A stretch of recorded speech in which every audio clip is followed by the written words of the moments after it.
তাই অতিথি সবাই যেন বড় না হয় গুলি স্বামীর দৃষ্টি রাখো সর্বক্ষণ কেমন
তুমি হবে যোগীর যোগী মহাযোগী, তুমি হবে বৈষ্ণবের চূড়ামণিধর।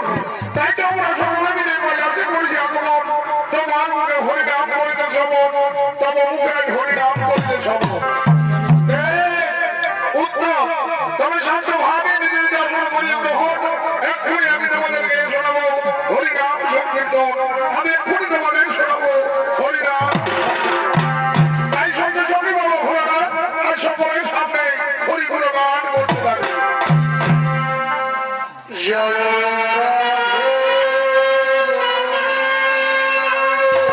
হর হর মহাদেব গোপাল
মনোযোগী হয়ে ঘোরা নাস্তিকের মতো।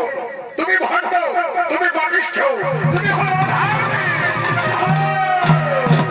শুধু দর্শক মন্ডলী, আজ বড় ভোলানাথের বজ্রপুষ্টি প্রহারে ব্রহ্মদেবের ধর থেকে এক মস্তক খসে পড়ল মাটিতে। আজ থেকে ব্রহ্মদেব পঞ্চমুখের পরিবর্তে হলেন চতুর্মুখ। এদিকে তার পুত্র ত্রয়ীমুনি তিনি সঙ্গে সঙ্গে বৃদ্ধ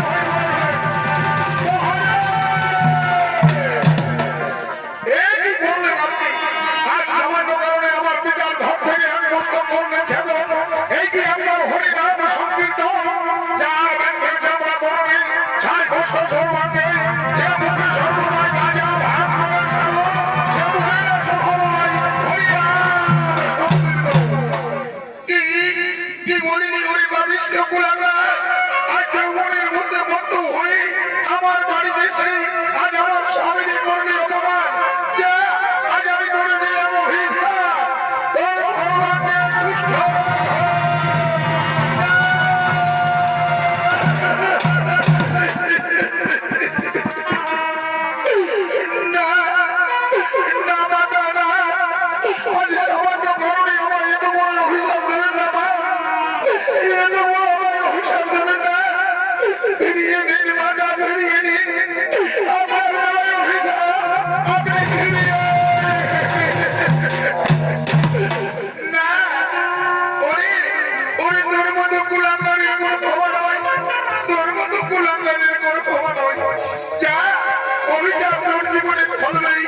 অভিশাপ তোর জীবনে ফলবে।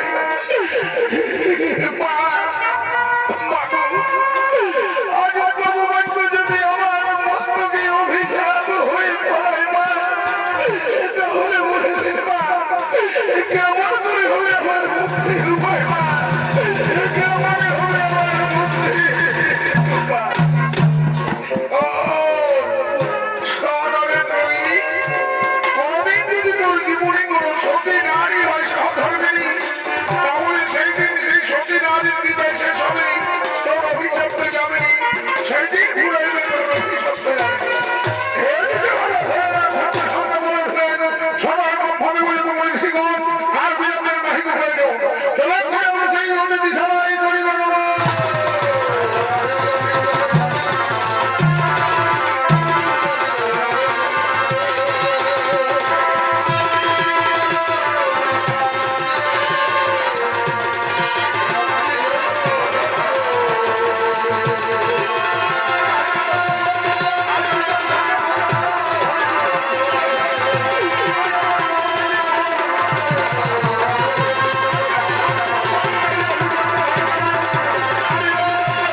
দলে করে আরাধনা পিতা পিতা গো আমি গাঁদিয়া ফুলমালা জানিয়া ধূপধুনা আমি আমার মনের ঠাকুর গোবিন্দ চরণেই করি আরাধনা পিতা আচ্ছা আচ্ছা অনুষ্ঠ তুমি বলতে পারবে কি তার জন্য আমাদের রাজস্ব রাজপ্রাসাদ আর কিসের জন্য আমাদের জীবনে এত সুখ এত আনন্দ পিতা পিতা গো একমাত্র ভগবান গোবিন্দের সেবায় আমাদের জীবনে এত সুখ এত আনন্দ গোবিন্দ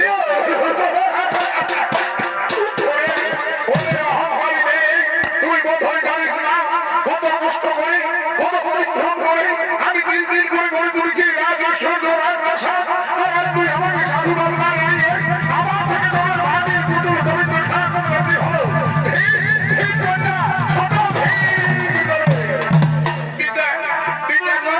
তুমি অভিযোগ করতে কিন্তু হয় না পিতা একমাত্র ভগবানের সুযোগ ছাড়া কোনো মানুষ তো জীবনে সুখী হতে পারে না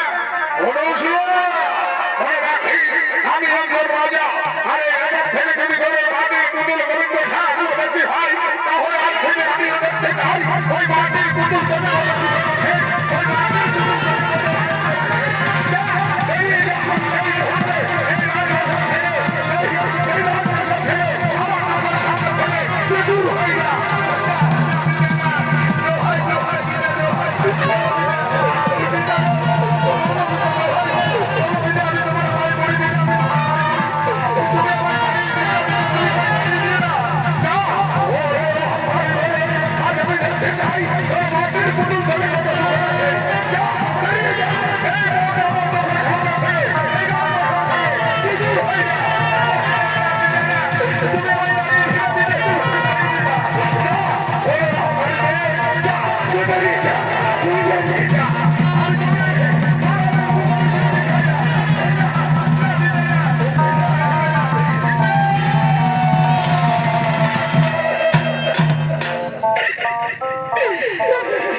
পিতা গো আমি তো কোনো অন্যায় কর্ম করিনি পিতা তবু কেন তুমি আমায় দূর দূর করে দাঁড়িয়ে দিচ্ছ পিতা তুমি কেন আমায় দূর দূর করে দাঁড়িয়ে না আজ থেকে তুই আমাকে পিতা আমার ডাকিস না আজ থেকে ওই মাটির কুকুর হলো তোর পিতা ওই মাটির কুকুর হলো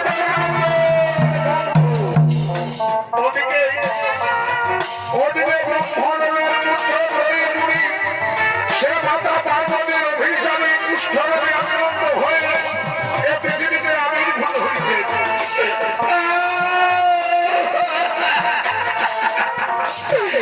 ভগবান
জল ফেলিস না রে। ওরে আমরা যে তোদের চোখের জল সহ্য করতে পারছি না। ওরে সখীরা, আমার এই চোখের জল এটা দুঃখের নয় রে সখী। আমার এই চোখের জল এটা আনন্দের রক্ত ভরা। ওরে ওরে আমি কাঁদবো কেন রে? আজ আমার জীবনে কত সুখের দিন, আজ কত আনন্দের দিন। ওরে ওরে আজকে আমার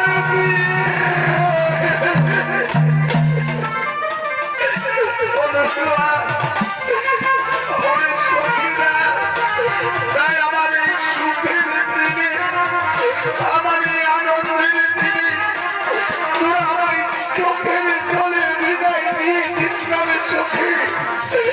তোরা আমার চোখের জলে বিদায় দিয়ে অনুসোয়ারি বিদায়, বিদায় সখীরা, বিদায়। আর এই জন্মে তোমাদের সাথে আমার দেখা হবে কিনা জানি না।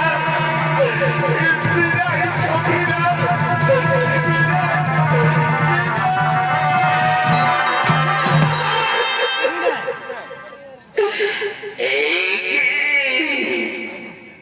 তুমি রমণী, তুমি এভাবে মাটিতে পড়ে পড়ে কাঁদছো কেন?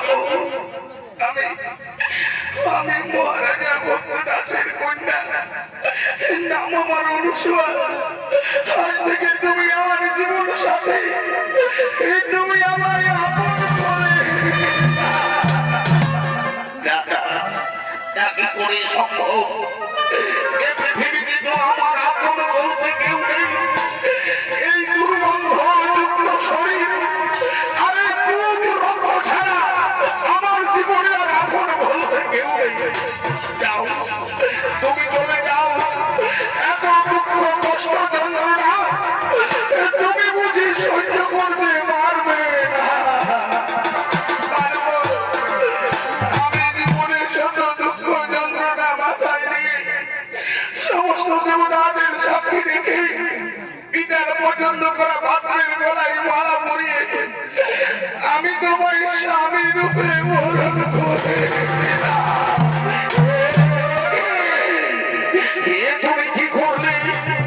যার ঘর বৃষ্টিতে যাওয়ার মতো এতটুকু জায়গা নাই, যার দুবেলা দুমুঠো ভিক্ষা করার ক্ষমতা নাই, সেই মৃত্যু পথযাত্রায় পথের ভিখারিকে তুমি স্বামী রূপে বরণ করে তুমি বড় ভুল করবে অনুসোয়া।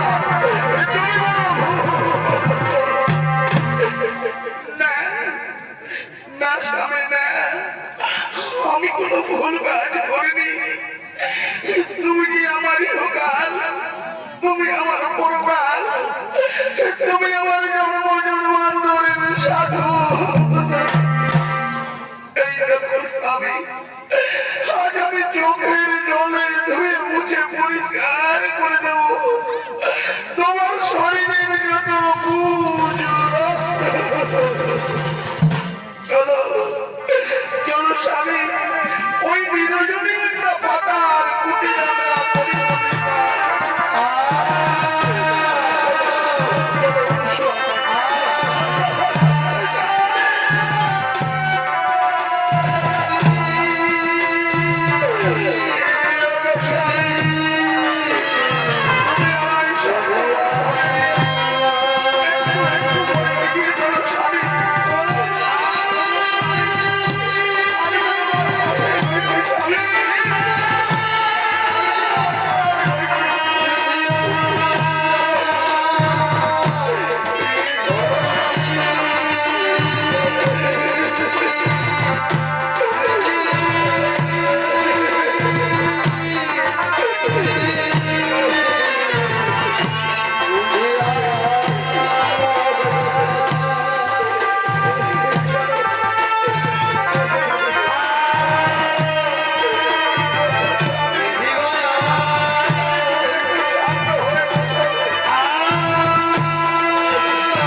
তোমার ঘেন্না হয় না মনুষ্য? আমাকে দেখে তোমার ঘেন্না হয় না? না স্বামী, তোমাকে দেখে আমার ঘেন্না হবে কেন? তুমি যে আমার জীবন, তুমি আমার প্রাণ, তুমি আমার জন্ম জন্মান্তরের স্বামী হলো। এই দেখো স্বামী, আজ আমি চোখের জলে ধুয়ে মুছে পরিষ্কার করে দেব তোমার শরীরের যত পুজ এদিকে যখন অনুসন্ধান স্বামীকে মন প্রাণ দিয়ে সেবা যত্ন করছে, ঠিক সেই সময় নারদ মুনি হরিপুর গান করতে করতে আজ অনুসরণ করে নিয়ে দিকে করছে না গো।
তুমি আমায় আশীর্বাদ দিও আমি যেন স্বামীর গুণে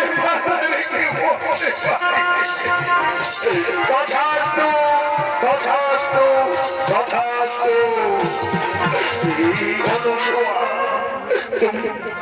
আমার একটা কথা শুনবে অনুসুয়া, আমার একটা কথা শুনবে।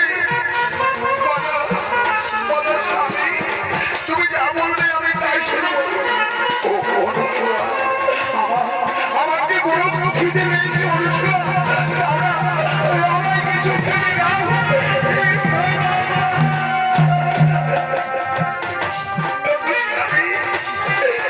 এই অসময়ে আমি কোথায় কি পাবো যে তোমায় খেতে দেব? আমার কাছে কিছু খাবার নেই স্বামী, আমার কাছে কিছু খাবার। জানো জানো অনুসুয়া, আজ 7 দিন হয়ে গেছে আমার পেটে কোনো দানা পানি পড়েনি। আমি বড় ক্ষুধার্ত। যদি আমায় কিছু খেতে না দেবে তাহলে হয়তো ক্ষুধা কাটানো হয়। ছটফট করতে করতে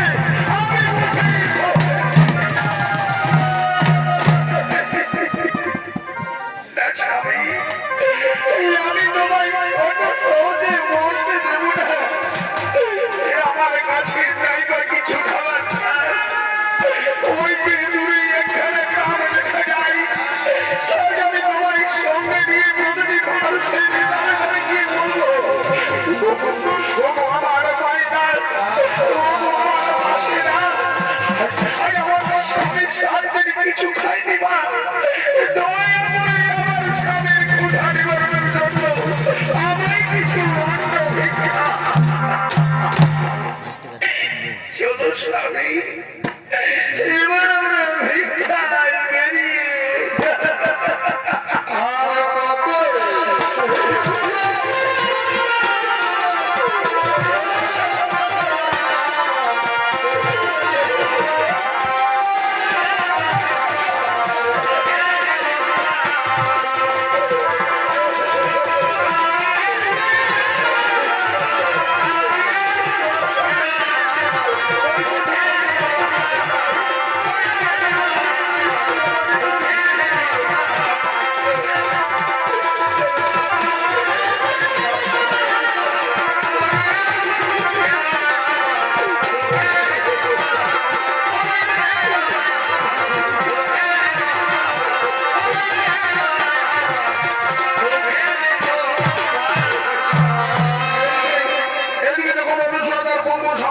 ভিক্ষায় বেরিয়ে পড়েছে।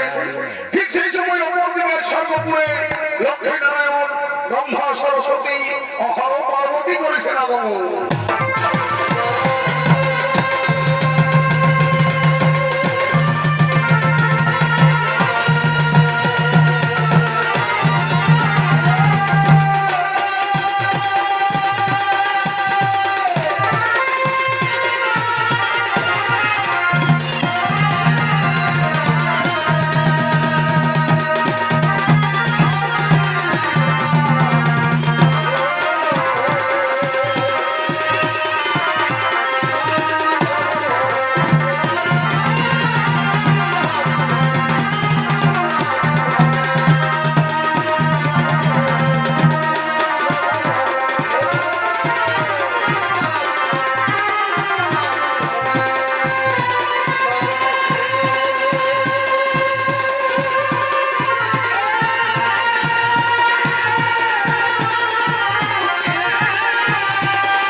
স্বামী সেবা করছেন, ঠিক সেই সময় নারদ মুনি হরি করে গান করতে করতে আর সর্বদের পথে ওঠে আগমন।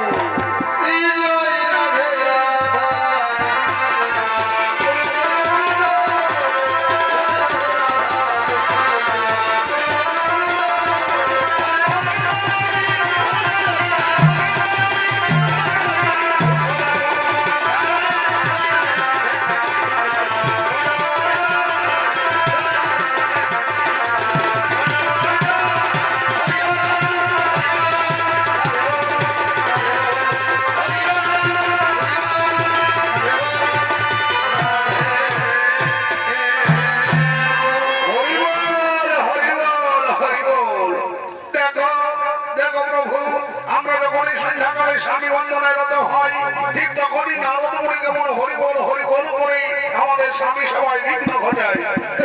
বলি হে দেবী মাতা, তোমরা কি এমন স্বামী সেবা করো? এটি তো স্বামী সেবা বলে না, প্রকৃতই স্বামী সেবা করে সে ধৈর্য ঘুমের নারী, নাম তার অনুসোয়া। কি কি বলি নারদ, আজ তুমি দেব সন্তান হয়ে আমাদের স্বামী সেবা করতে অবস্থা, আজ আমরা তোমায় দিলাম বলিছা।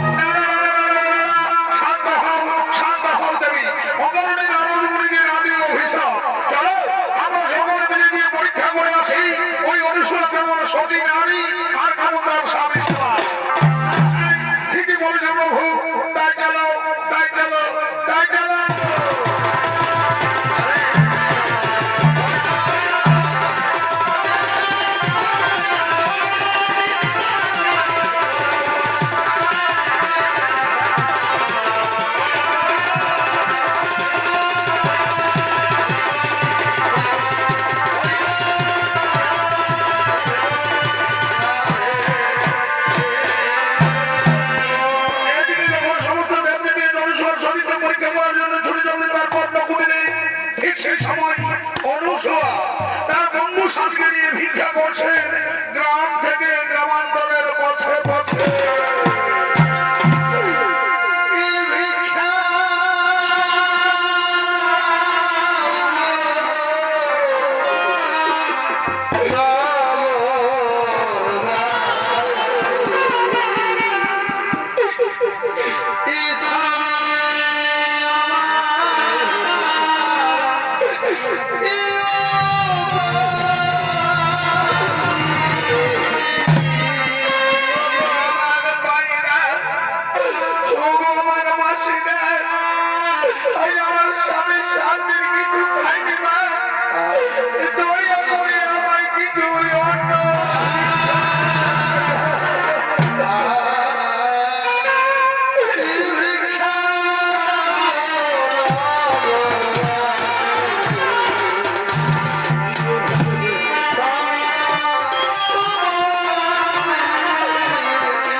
আমি শুধু মন প্রাণ দিয়ে তোমার অনুসেবা করবো আর আমি এক মনে গোবিন্দ ঠাকুরের পূজা করবো। তুমি তাই করবো, তুমি তাই করো স্বামী। তুমি যতক্ষণে বৃক্ষ ছায়া চলে একটু বিশ্রাম করো স্বামী। আমি এক্ষুনি পাশের গঙ্গা নদী থেকে স্নান করে আসছি। স্নান করে এসে আমরা দুজনে কুটিরে চলে যাবো। কুটিরে গিয়ে আমি তোমায় রন্ধন করে অন্য সেবা দেবো। তুমি একটু বিশ্রাম করো স্বামী। আমি এক্ষুনি আসছি স্বামী, আমি এক্ষুনি আসছি, আমি আসছি স্বামী। আমি ওই গঙ্গা থেকে স্নান করে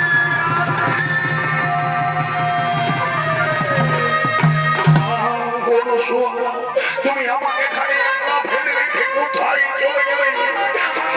কি সুন্দর নির্জন জায়গা, গাছে গাছে কত ফুল, কত পাখির কলম।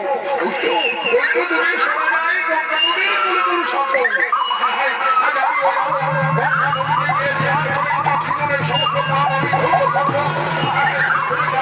তুমি জানো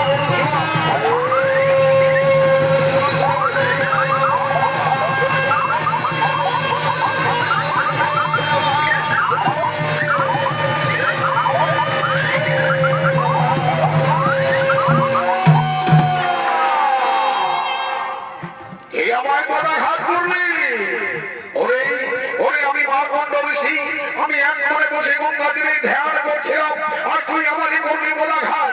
যা আজ আমি ধরে দিলাম অভিশাপ। 3 সপ্তাহ পরে যেদিন আকাশে সূর্য উদয় হবে সেদিন সূর্যোদয়ের সঙ্গে সঙ্গে তোর মৃত্যু হবে, তোর মৃত্যু হবে, তোর মৃত্যু হবে।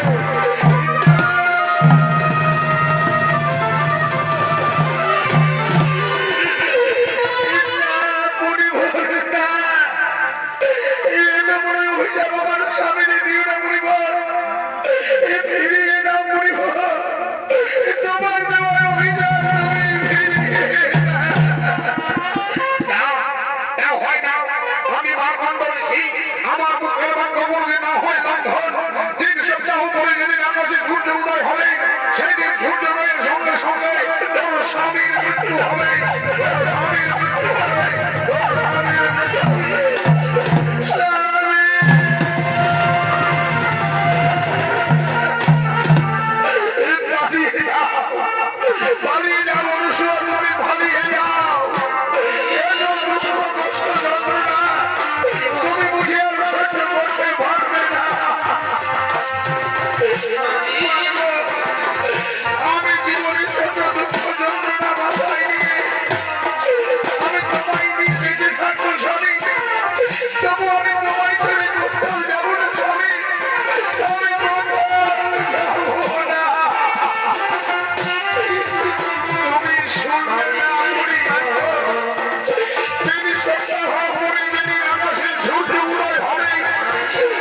এ তুমি কি করলে অনুসূয়া?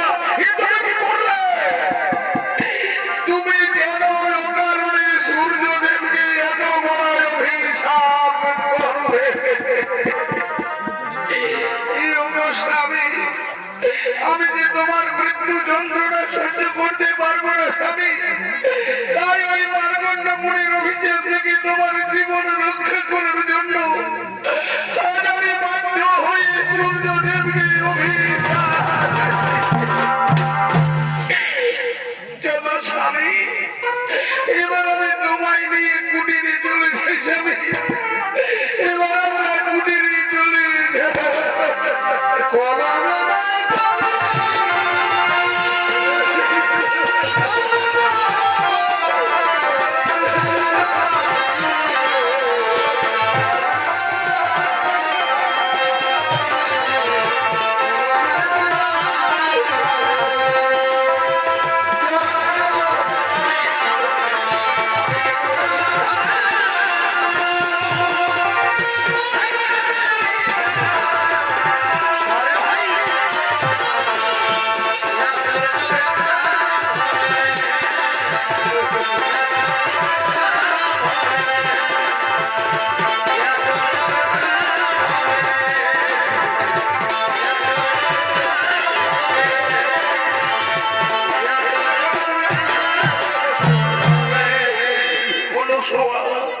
আমি বড় ক্লান্ত, আমার বড় নিদ্রা পেয়েছে, আমি একটু তোমার ঘরে মাথা রেখে ঘুমাবো অনুসূয়া।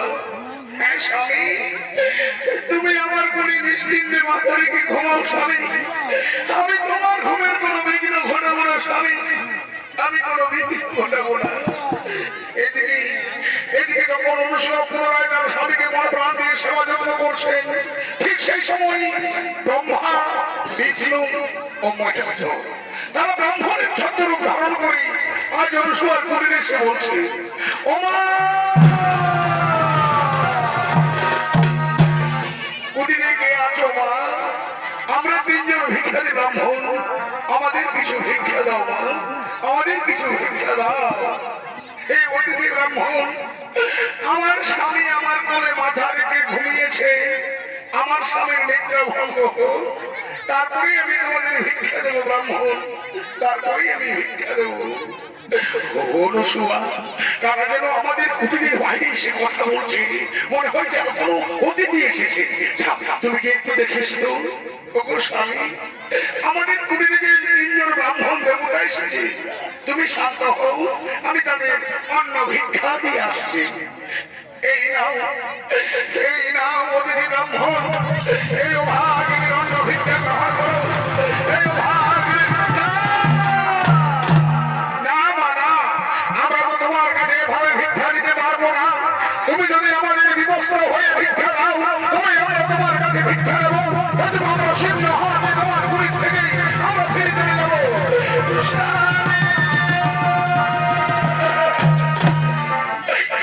স্বামী, যদি ব্রাহ্মণ যদি আমার কাছে বিবস্ত্র হওয়ার পর ভিক্ষা চাইছি, কিন্তু আমি একজন পূর্ণ যৌবনা নারী, আজ আমি কেমন করে তাদের বিবস্ত্র হয়ে ভিক্ষা। ওদিকে আকাশ পথে যোগমায়া বলছে, অনুসূয়া তুমি কোনো চিন্তা করো না মা, তোমার গোবিন্দ ঠাকুরের ঘটিতে জল আছে, সেই জল তুমি অতিথি ব্রাহ্মণদের গাড়ি ছিটিয়ে দিয়ে যা মনে করবে মা, সঙ্গে সঙ্গে তারা তাই হয়ে যাবে, তারা তাই হয়ে যাবে। অনুসূয়া, কে যেন আকাশ থেকে আমাদের উপরে গেল, তুমি কিছু শুনেছো? আমি সব শুনেছি, তুমি শান্ত হও, তুমি শান্ত হও। এই নাও ওদের ব্রাহ্মণ, ভিক্ষা গ্রহণ করো। এসো কাছে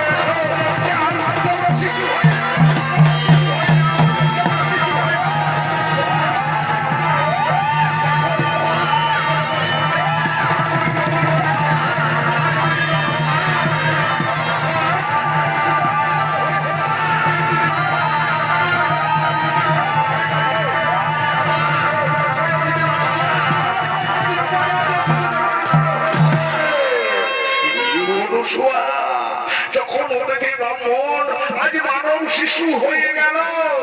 এরা তো অবোধ শিশু, এরা তো কিছু ভালো মন্দ বোঝে না। এবার তো তুমি এদের বস্ত্রহীন হয়ে সেবা দিতে পারবে। স্বামী, আমি তাই দেবো, স্বামী আমি তাই দেব। দাও, আমার কোলে দাও। আয় বাবারা, আজ আমি তোমাদের বস্ত্রহীন হয়ে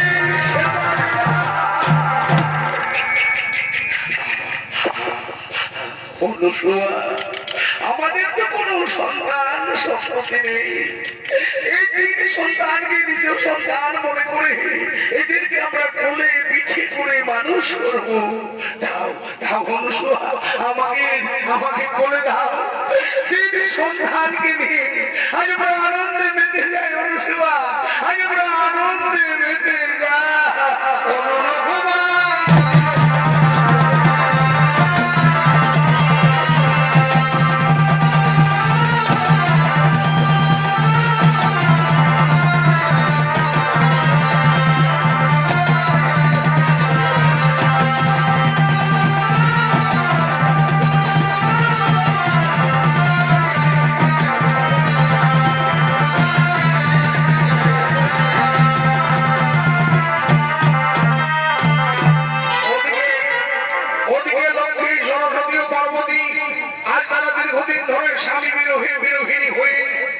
স্বামীর খোঁজ করতে করতে আজ অনুসর কুটিরে এসে বলছে, ও মা, কুটিরে কে আছো মা?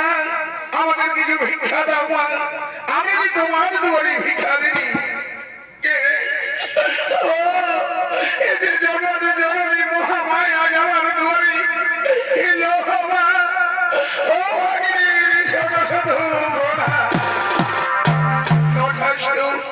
দাও মা, আমাদের কিছু ভিক্ষা দাও, আমি যে তোমার কুটিরে ভিক্ষা দিই।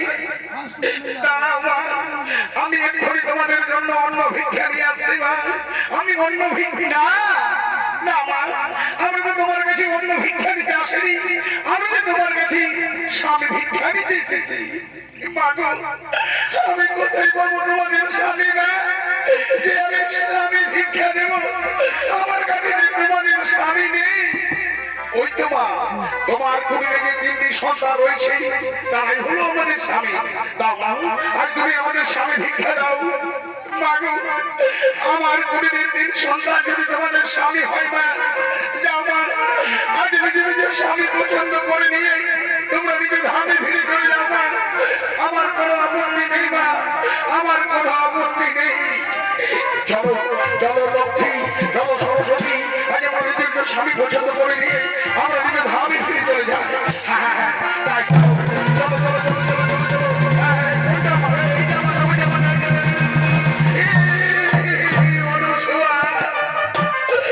আজ আমরা তিনজনের মধ্যে কেউ নিজের স্বামী চিনতে পারলাম না মা। আজ আমরা তোমার কাছে হেরে গেলাম মা। আজ আমরা তোমার কাছে পরাস্ত হলাম। তোমরা না তিনজনেই সতী নারী, আজ তোমরা সতী নারী হয়েও নিজ প্রতি চিনতে পারলে না মা। তোমরা নিজ প্রতি চিনতে পারলে না।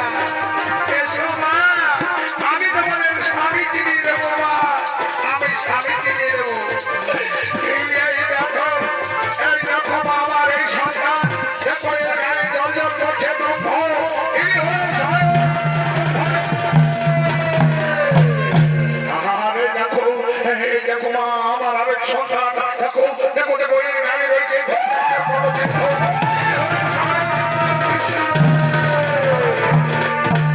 আরে দেখো, এই দেখো মা, আমার আরেক সন্তান, দেখো দেখো এর গলায় রয়েছে নীলবন্ধ, ইনি হলেন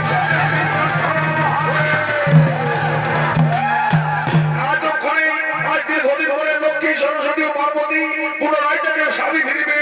তারা মহান নৃত্য করতে লাগলেন এবং নিজের ধামে গমনের জন্য উদ্যত হলেন।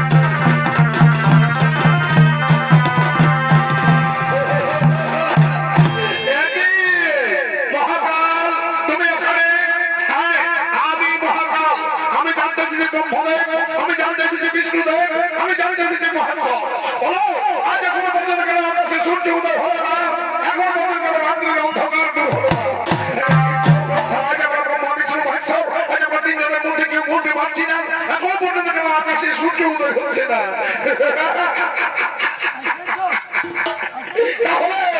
আজ ব্রহ্মা বিষ্ণু মহেশ তোমার তিনজনের মধ্যে কেউ কেন এখন পর্যন্ত কেন আকাশে সূর্য উদয় হলো না তাহলে দেখো এই ঘোর রাত্রির অন্ধকারে এই মহাকালের কাণ্ড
তাই সমস্ত দেবদেবী মিলে একত্রিত হয়ে তারা সূর্যদেবের করছে আরাধনা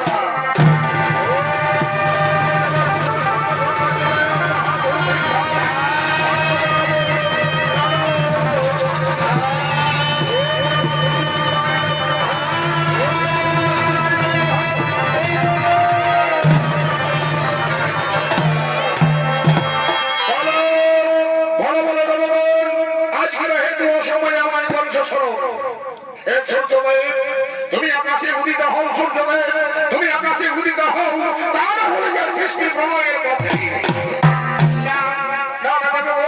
আর আমি কোনদিন আকাশে উদিত হতে পারবো না আমি যে অভিশাপে অভিশাপ কে দিয়েছে তোমাকে অভিশাপ এই দেখো আমাকে অভিশাপ দিয়েছে ওই মহাশক্তি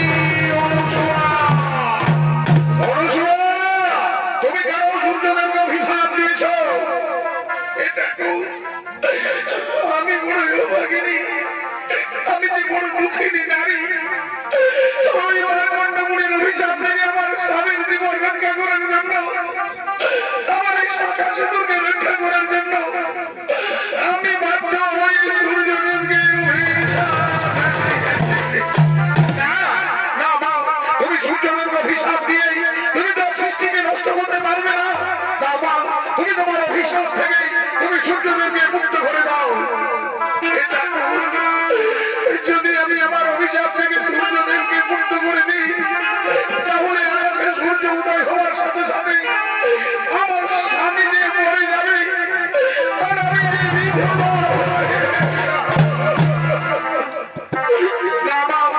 আমরা ব্রহ্মা বিষ্ণু মহেশ্বর আমরা তিনজনে মিলে তোমায় কথা দিচ্ছি তোমার মৃত স্বামীকে আমার ব্যক্ত করে আমরা তোমার হাতে তুলে দেবো আমরা তোমার হাতে তুলে দেবো আর বিলম্ব না করে তুমি তোমার অভিশাপ থেকে তুমি সূর্যদেবকে মুক্ত করে দাও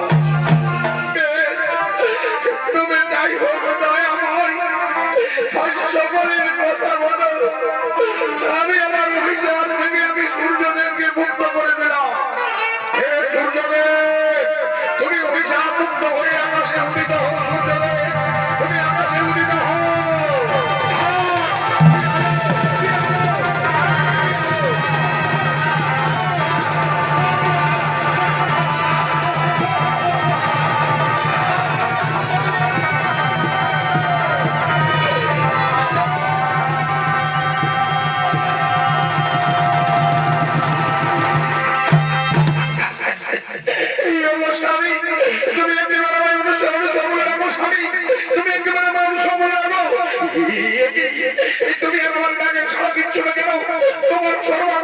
অচল হয়ে যাচ্ছে কেন? তুমি কেন দিনের মধ্যে ফেলে চলে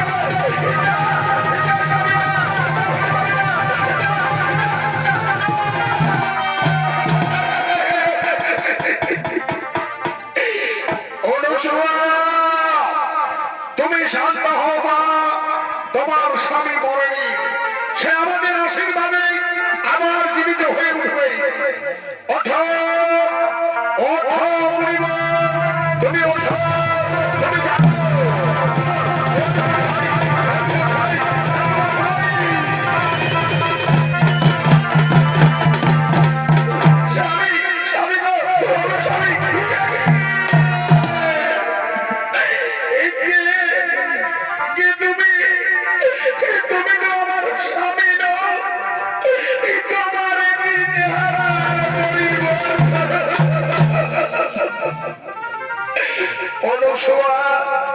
তুমি শান্ত হও মা, তোমার স্বামী যে কোনো কুষ্ঠবাদী কষ্ট রোগা মানুষ নয় মা, তোমার স্বামী যে সাক্ষাৎ দেবতা। কি বললি ঠাকুর? আমার স্বামী কোনো কুষ্ঠবাদী কষ্ট রোগা মানুষ নয়, আমার স্বামী হল দেবতা। হ্যাঁ হ্যাঁ মা, তোমার স্বামী হল ব্রহ্মদেবের পুত্র জয়গুণী। সে আমার অভিযানে কুষ্ঠরোগে আক্রান্ত হয়ে পৃথিবীতে আবির্ভূত হয়েছিল মা। আর তোমার মতো সবই নারীর পিতাই আর সে অভিশাপ থেকে মুক্তি পেয়েছে। তুমি ধন্য মা, তুমি ধন্য সতী নারী। তাই সঙ্গে সঙ্গে সমস্ত দেবদেবী একত্রিত হয়ে বলছেন, অনুসূয়া আর তুমি সাধারণ মানবী হয়েও তুমি যে স্বামী সেবা দেখালে মা, সেই স্বামী সেবার কাছেই আমাদের মতো দেবদেবী আজ আমরা সকলে তোমার কাছে পরাস্ত হয়েছি মা, আজ আমরা সকলে তোমার কাছে পরাজিত হয়েছি। তাই আজ সকলে মিলে সমবেত কণ্ঠে বলছি, তুমি শুধু সতী নারী